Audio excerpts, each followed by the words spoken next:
Kontraktornya pakai kontraktor saya ya. Oh, nggak bisa Pak, harus pakai kontraktor kita. Kita harus memastikan Katanya gitu. kualitas dari renovasinya. Ya, kontraktor saya kan bisa juga kamu awasin.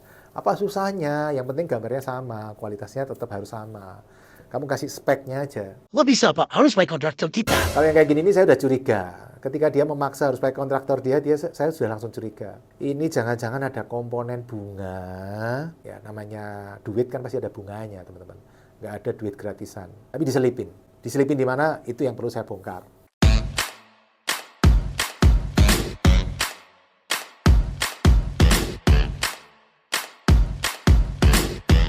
Halo teman-teman channel Pipo, hari ini saya cerita pengalaman saya waktu ditawarin kredit untuk renovasi kos saya tahun 2018. Luar biasanya lagi kreditnya tanpa bunga, 800 juta.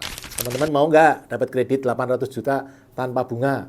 Oh nggak mau ya, maunya tanpa angsuran. Sama, nggak ada bos, adanya tanpa bunga. Nah saya waktu itu ditawarin 800 juta untuk renovasi kos saya. Menurut teman-teman, enaknya diambil nggak tanpa bunga loh, setahun. Nggak perlu jaminan. Oh, enak banget ya. Jaminannya apa? Cukup personal guarantee dari saya. Income dari kosnya harus di rekening perusahaan itu, kemudian dia ngambil duluan. Syaratnya cuma itu doang. Nggak perlu dijaminkan kosnya. Coba kalau teman-teman jadi saya, diterima nggak? Jadi gini, ceritanya itu 2017. Saya itu kerjasama dengan salah satu operator kos yang terkenal waktu itu. Dia ubah kos saya jadi hotel ultra budget. Tapi karena tadinya kos, bentuknya itu tidak perfect gitu loh teman-teman. Kan beda kan standar kos dengan hotel, walaupun hotel ultra budget dengan kos eksklusif tetap menang hotel ultra budget ya kan standarnya. Sehingga operator itu mengusulkan ke saya, Pak ini direnov aja Pak. Kita jadikan hotel ultra budget. Kamar yang tadinya 50, kita jebol, 8 dijebol Pak. Loh, kok dijebol kenapa? Nanti kita bikin balkon biar sirkulasi udaranya lebih maksimal. Dikasih lihat tuh gambarnya seperti ini. Cakep. Anak saya aja begitu ngelihat, Pak, rumah kita jelek, kok kosnya lebih bagus. Ya saya kasih tahu anak saya, kos itu datengin duit. Kalau rumah itu ngeluarin duit. Jadi ya pantas yang dapat duit yang lebih bagus dari rumah kita. Baik lagi ya, jadi kosnya sudah mau direnov, kemudian ditawarin tuh sama operator. Pak, kita sedang ada kerjasama nih Pak dengan perusahaan dekor atau renovasi perusahaan baru. Dan perusahaan baru ini siap Pak untuk kasih pinjaman tanpa bunga. Wah, saya kan seneng kalau dengar nama pinjaman tanpa bunga gitu seneng. Jaminannya apa? Jaminannya cukup personal guarantee Pak. Nggak perlu pakai properti, jaminan properti. Saya tanya, tapi saya khawatir ya kan. Saya tanya, untungnya dia dari mana? Oh, nggak tahu Pak. Bapak ketemu langsung aja dah dengan kontraktornya atau perusahaan interiornya ini.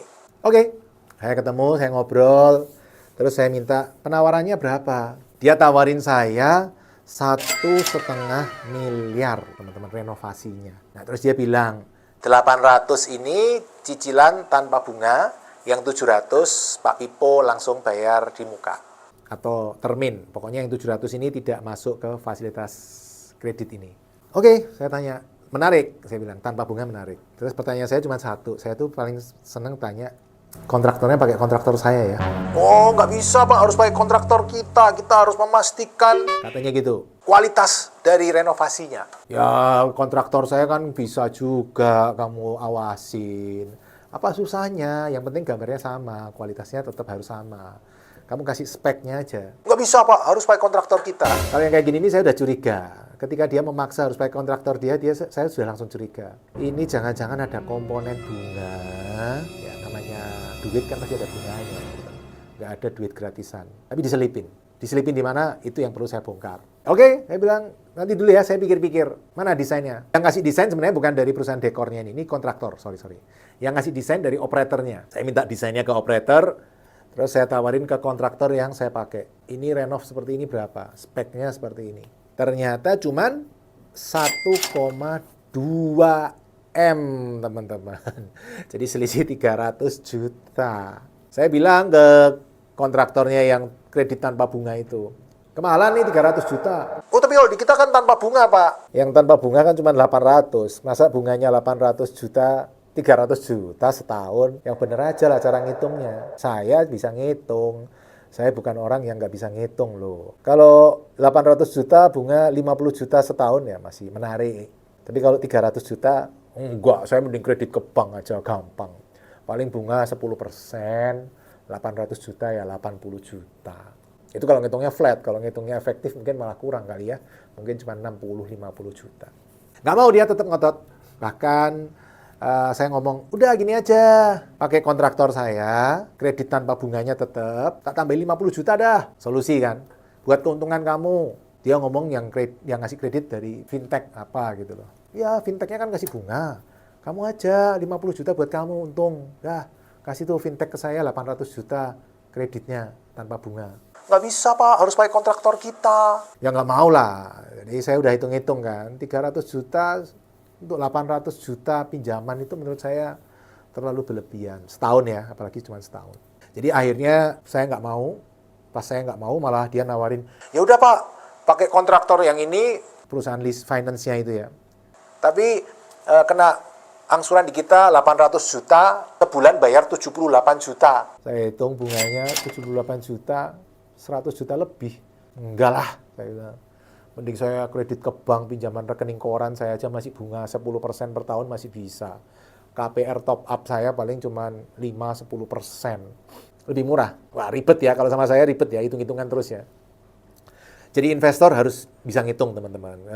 Tentu setiap investor punya keahlian sendiri-sendiri. Mungkin ada yang pinter negosiasi, ada yang pinter mengelola operasional. Tapi kalau saya lebih senang, saya memposisikan senang ngitung teman-teman ya. Akhirnya kita nggak jadi, kita pakai kontraktor biasa, habis 1,2 M, saya top up kredit saya di bank KPR saya, itu saya pakai buat pembangunan ini. Dan hasilnya luar biasa teman-teman, cost-nya jadi mewah, income-nya jadi naik.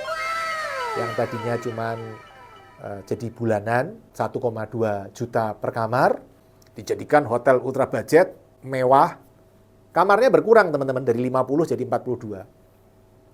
Tapi income-nya naik, karena harganya per malam 160-180 ribu per malam.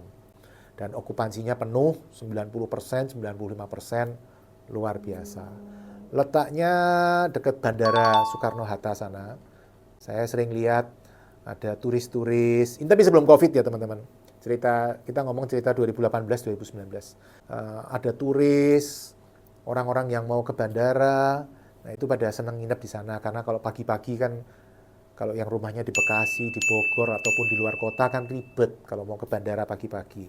Nah mereka nginep di situ, kalau pagi tinggal berangkat ke bandara karena sudah dekat sekali dengan bandara. Dan waktu itu yang jual ayam goreng di depan kosnya sampai ketemu saya ngomong, "Wah Pak, sekarang banyak turis-turis loh Pak di sini."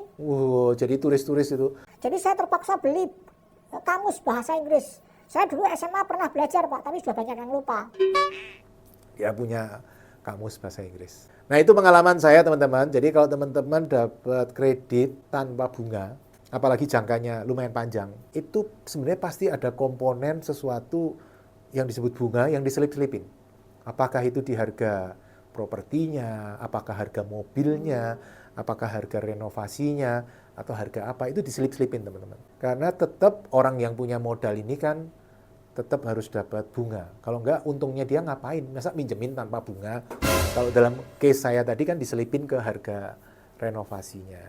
Nah teman-teman, kalau dapat penawaran seperti itu lebih detail dipelajarin, celahnya di mana, diselipinnya di mana, tinggal kembali ke teman-teman. Kalau mau diambil ya nggak apa-apa, tapi mengambil dengan pertimbangan yang menguntungkan untuk teman-teman. Semoga sukses selalu. Salam Passive Income Property. Terima kasih telah mengikuti video hingga selesai. Untuk yang belum subscribe, ayo subscribe channel Pipo Hargianto dan klik lonceng notifikasi untuk mengikuti video-video selanjutnya. Teman-teman juga bisa mengikuti seminar-seminar gratis yang saya bagikan. Silakan daftar melalui nomor berikut.